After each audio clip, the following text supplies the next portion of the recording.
तो जोहार दोस्ती मन, गुड मॉर्निंग। तो देख सकल ना मैं घूमे कहाँ दोस्ती मन, और वैसे तो मैं डेली डेली घूम के आओ ना दोस्ती मन तो बता हो गया आगे।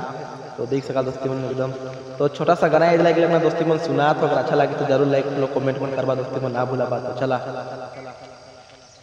चंपा चमेली से तेरे जुड़ा सजाबू, तो के गोरे अपन दिलक रानी बनाबू, तोरे हमर प्यार के खोना बता बेरे, दिला में जोगा बेरे, मरसल में जोड़ी के खोना बता बेरे, दिला में जोगा बेरे, मरसल में जोड़ी के खोना बता बेरे।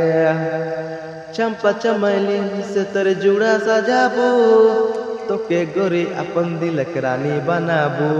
तो दोस्ती मन देख सकल मैं जाटिंग फूल में घुस दोस्ती मन, जाटिंग खेत में तो बुई न देखा था नहीं, एकदम बहुत सुंदर फूल है ना दोस्ती मन। देख सकल उधर नीचे भी फूल है ना दोस्ती मन, यहाँ फूल है और यही लाइक लगना दोस्ती मन, एकदम गाना खाना सुना लो दोस्ती मन। देख सकल एकदम पूरा मस्त दिखा था ना दोस्ती मन, एकदम बिहान बिहान घूमे दोस्ती मन तो मूड फ्रेश हो जाए तनिक, और कोई देख सकल इस टाइप से नजारा है दोस्ती मन, देख सकल पूरा मस्त लागे तो देख सकल। तो चला ठीक तो अपना दोस्ती मन, अगर मोर वीडियो अच्छा लगे तो जरूर लाइक फॉलो कमेंट मन करवा दोस्ती मन, ना भूला। तो चला बाय बाय।